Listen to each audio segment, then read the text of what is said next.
नमस्कार मित्रांनो, स्वागत आहे आपल्या सह्याद्री कट्ट्यावरती।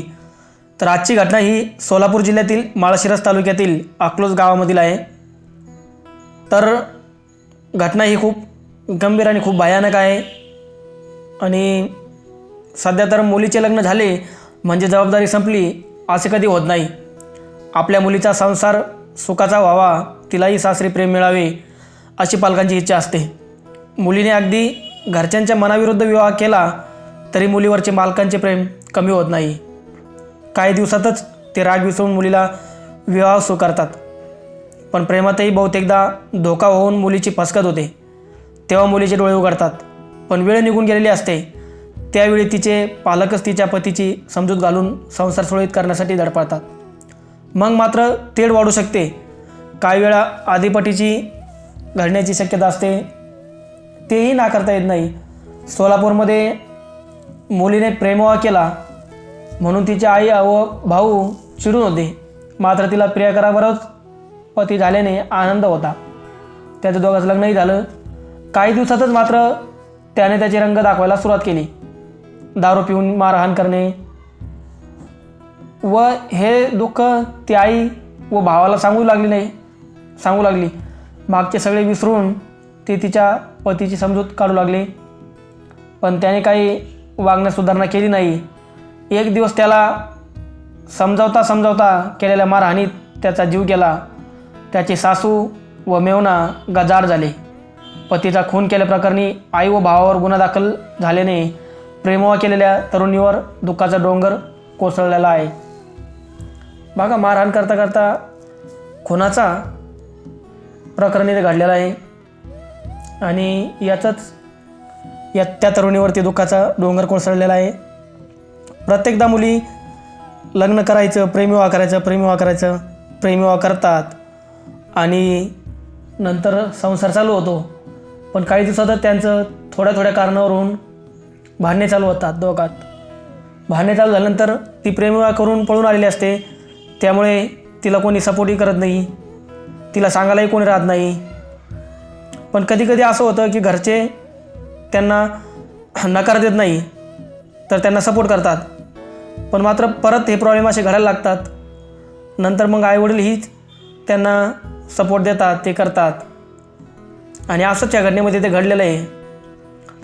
सोलापूर जिल्ह्यामध्ये ही घटना घडलेली आहे। सोलापूर जिल्ह्यातील माळशिरस तालुक्यामध्ये अकलूज गाव होतं। अकलूज गावामधील गांधी चौक येथे भोसले कुटुंब राहत होते। या कुटुंबात आई बाळाबाई नागेश भोसले ही 50 वर्षाची महिला, मुलगा, सून आणि मुलगी नीलम यांच्यासोबत राहते। त्यांची मुलगी नीलम ही खंडाळी गावातील सचिन उत्तरेश्वर पिंगळे या 40 वर्षाच्या तरुणाच्या प्रेमात पडली होती। ही बाब निमलच्या आईच्या आणि भावाला समजल्यावर त्यांनी या प्रेम प्रकरणास विरोध केला, कारण सचिन याची आर्थिक परिस्थिती बेताची होती। मिळेल ते काम करून तो आपल्या उदरनिर्वाह करत होता। म्हणूनच आई आणि भावाने नीलमच्या प्रेम प्रकरणास विरोध केला होता। त्यांनी तिला समजावूनही सांगितले होते, पण प्रेमात आंधळी झालेली नीलमने त्याच्या बोलण्याकडे दुर्लक्ष केले। अखेर सचिन आणि नीलमने पळून जाऊन विवाह केला। या विवाहानंतर साहजिकच आई आणि भावाने नीलमशी बोलणे बंद केले होते। दोघांनी लग्न केले आहे तर ते दोघे त्यांच्या संसाराचे बघून घेतील असे मनाशी म्हणत त्यांनी नीलमशी बोलणे टाळले होते। सचिन आणि नीलमचा संसार सुरुवातीला चांगला सुरू होता।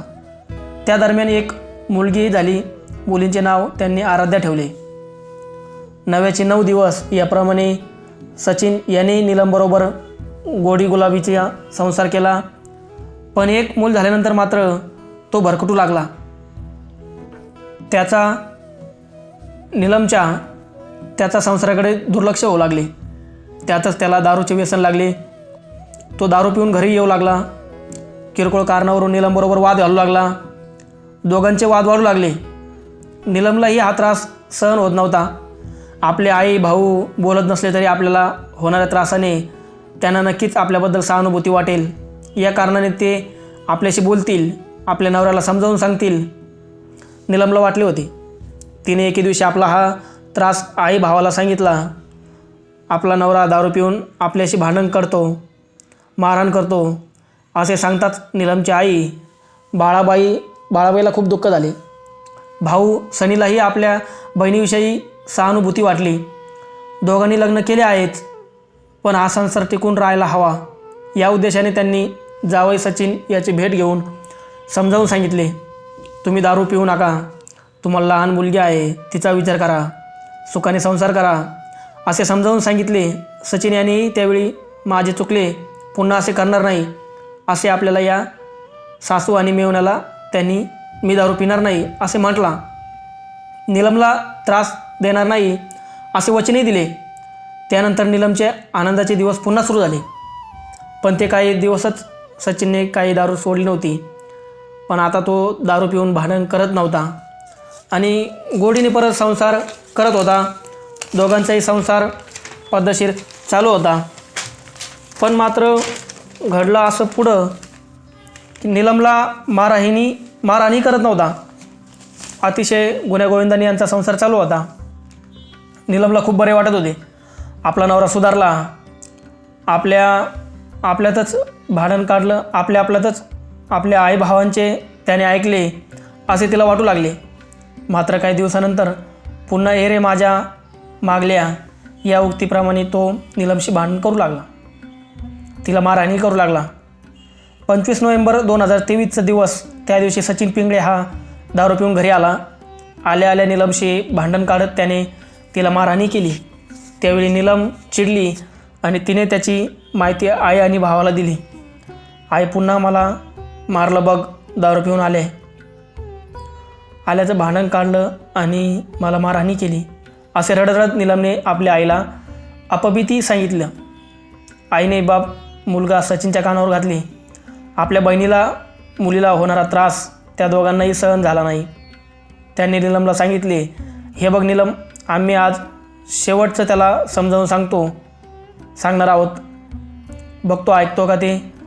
त्यानंतर मग ते शुक्रवार दिनांक 1 डिसेंबर 2023 रोजी आई बाळाबाई व भाऊ सनी हे दोघे नीलमच्या घरी आले.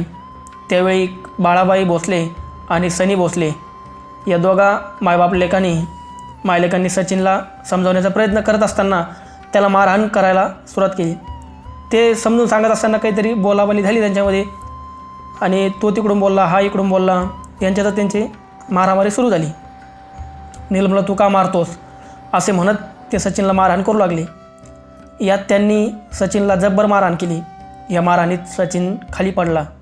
त्याची अवस्था पाहून त्यांनी त्याला अकलूज उपजिल्हा रुग्णालयात दाखल केले. यावेळी त्या ठिकाणी त्याची पत्नीच हजर होती. आई बाळाबाई आणि सचिन यांनी तेथून कारता पाय घेतला होता. हॉस्पिटलच्या प्रशासनाने वेळापूर पोलीस ठाण्यात फोन करून सांगितले की अकलूज उपजिल्हा रुग्णालयातून बोलत आहे. एका तरुणाला उपचारासाठी दाखल केले होते, मात्र तो मरण पावला आहे, तरी आपण त्वरित यावे. अंमलदाराने मृत्यूची माहिती देताच ठाणे सहाय्यक पोलीस निरीक्षक निलेश बागाव यांनी आपले सहकारी पोलीस निरीक्षक संजय राऊत, हेड कॉन्स्टेबल यशवंत अनंतपुरे यांना सोबत घेऊन उपजिल्हा रुग्णालय गाठले. त्या ठिकाणी सचिन उत्तरेश्वर पिंगळे वय 40 राहणार खंडाळी, तालुका माळशिरस, जिल्हा सोलापूर याचा मृत्यू झाला होता. पोलिसांनी मृतदेहाची पाहणी केली तेव्हा अंगावर मारहाणीच्या खुणा दिसत आल्या होत्या. पोलिसांनी मयताची पत्नी नीलम हिच्याकडे प्राथमिक चौकशी केली असता तिने सांगितले की आपले पती हे दारू पिऊन आपणास मारहाण करत होते. याबाबतची तक्रार आई आणि भावाकडे केली असता त्यांनी दोघांनी याचा आज जाब विचारला होता आणि त्यांना मारहाण केली. यात ते खाली पडले. तिने जे काय घडलं ते खरं सांगितलं, यांच्यापासून काहीही लपवलं नाही आणि त्यांनी याला मारहाण केली. हा खाली पडला म्हणून मी उपचारासाठी याला इथे आणले, पण येथील डॉक्टरांनी मयत झाल्याचे सांगितले.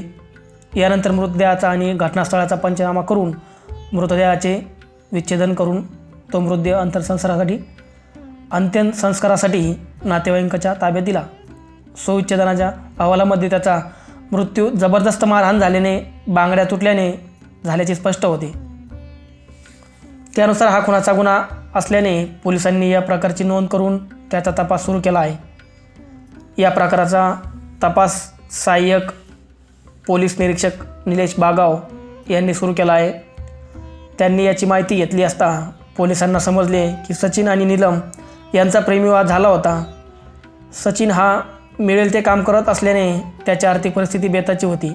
त्यामुळे या लग्नास नीलमच्या आई व भावाचा विरोध होता. दोघांनी पळून जाऊन लग्न केलंच होतं. त्यांनी ठरवलं नव्हतं, लग्न केलंच होतं पळून जाऊन.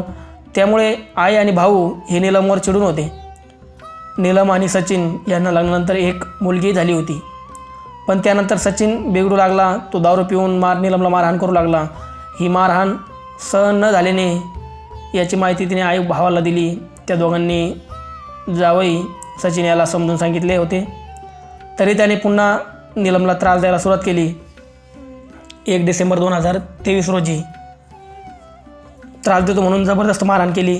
त्यामध्ये सचिनचा मृत्यू झाला. नकळतपणे आई आणि भावाकडून सचिन पिंगळेचा खून झाला असला तरी हा खुनाचा गुन्हा होता. आता मारहाण केली, घटना अचानक घडली, पण त्याचा खून झाला होता. त्यामुळे हा गुन्हा तर खुनाचाच होता. जे कलम लागायचे ते कलम तर लागणारच होते.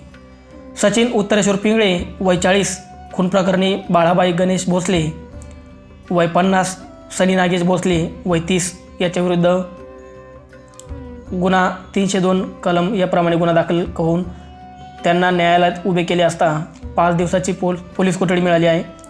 या प्रकारचा तपास जिल्हा पोलीस प्रमुख शिरीष सरदेशपांडे, अप्पर पोलीस अधीक्षक प्रीतम यावलकर, उपविभागीय पोलीस अधिकारी सई भोरे पाटील यांच्या मार्गदर्शनाखाली सहाय्यक पोलीस निरीक्षक निलेश बागाव, उपनिरीक्षक संजय राऊत, हेड कॉन्स्टेबल यशवंत अनंतपुरे यांनी केला आहे. तर बघा, घटना अशी घडलेली आहे. ही घटना आपल्याला दत्तात्रय खटवटे यांनी पुरवलेली आहे ही माहिती. तर घटना बघा कशी झाली. लव्ह मॅरेज करायचं, अजून प्रेम झालं. प्रेम करून दोघे पळून जाऊन लग्न करायचा विचार करत होते. घरचे परवानगी देत नव्हते, पण मुलगा शिकेल नव्हता, त्यामुळे नोकरी नव्हती, परिस्थिती बेताची होती. घरच्यांना वाटत होतं याला पैशाचा सोर्स नाही आहे, पैसे येण्याचा, याचं लग्न आपण याच्यासोबत नको करायला. पण ती ऐकत नव्हती. तिचं खूप प्रेम झालं होतं. दोघेही पळून जाऊन लग्न करतात. नंतर घरचे ठीक आहे म्हणतात, केलं आता लग्न, ठीक आहे, आता संसार करा, गोडी गुमानी राहा. पण गोडी गुमानी संसार चालला होता, तो काम करत होता. एक मुलगा झाल्यानंतर थोडंसं वजन त्याच्या डोक्यावरती असं वाटल्यासारखं त्याला फील होतं माणसाला प्रत्येक. तसंही त्याला झाला असावा. तो दारूच्या आहारी गेला, दारू प्यायला लागला. दारू प्यायल्यानंतर थोड्या किरकोळ कारणावरून वाद हे चालूच असतात. आणि हेच वाद खूप बेताला लागली होती. वाद चालू असताना सचिन जो आहे सचिनच्या मेवण्याने आणि सासूने त्याला समजून सांगितले, पण सचिन काही ऐकायला तयार नव्हता. सचिनने ऐकले, पण 4-6 महिने त्याने ऐकलं. 4-6 महिन्यानंतर परत जे चालू करायचं ते चालू झालं आणि परत तो तिला त्रास द्यायला लागला. नंतर मग यांनी समजता हे त्याला घरी आले, भेटायला बोलले. समजता त्यांचे भांडण लागले दोघांमध्ये. हे त्याला मारू लागले. मारताच त्याला जास्त मार लागला नाही, तो खाली पडला. डोक्यामध्ये मार लागला म्हणावा त्याच्या. तो खाली पडला आणि त्याचा खून झाला. तर सहज मारायला गेले आणि खून झाला, म्हणजे अचानक झाला. पण अचानक जरी झाला तरी खून झाला आणि जे कलम लागायचे ते लागलेच. कधी गोष्टी माणसाच्या हातून अशा घडतात की माणसालाही त्याचा अंदाज नसतो, समोरच्यालाही नसतो, आपल्यालाही नसतो. पण अचानक नकळतपणे ह्या गोष्टी घडतात आणि ह्या गोष्टी आपल्याला नंतर पूर्ण आयुष्य आपलं बर्बाद करून टाकतात. अशीच ही घटना सोलापूरमध्ये घडलेली, प्रेमविवाहासंबंधी घडलेली. तरुणांनी ही गोष्टमधून बोध घ्यायला हवा, ह्या गोष्टीमधून शिकायला हवं. मुलांनाही सक्सेस झाल्याशिवाय, स्वतःच्या पायावर उभं राहिल्याशिवाय आणि इन्कम सोर्स तयार केल्याशिवाय लग्नाचा विचार करू नये. प्रेमविवाहाचं तर करू नये. नाही तर 12वी पास, ग्रॅज्युएशन कंप्लीट केलं की खूप शिकलो, आता प्रेम करून बाहेर जाऊ, इकडे जॉबला लागू, तिकडे जॉबला लागू, मुंबईला जाऊ, पुण्याला जाऊ. पण तिकडं खूप भयानक परिस्थिती आहे मित्रांनो. त्यामुळे पळून जाताना, लग्न करताना एकदा आईवडिलांचा विचार करा. समोरचा काय करतो, किती पैसे कमवतो याचाही विचार करा. आपल्याला किती नॉलेज आहे, समोरच्याला किती नॉलेज आहे, समोरचा किती हुशार आहे याचाही विचार करायला हवा आजच्या तरुणांनी. अशाच घटना बघण्यासाठी आपल्या चॅनलला सबस्क्राईब करा, लाईक करा आणि अशाच प्रेमात अडकलेल्या काही प्रेमभंगांना हा व्हिडिओ शेअर करा. त्यांनाही कळू द्या घटना अशा घडतात, नंतर प्रेम केल्यानंतर अशा घटना घडतात. आपल्या मुलामुलींना दाखवा, असं हे प्रकरण आहे. आपल्या या व्हिडिओला लाईक करा. भेटूया पुढच्या व्हिडिओमध्ये. काळजी घ्या आपली व आपल्या परिवाराची. धन्यवाद मित्रांनो.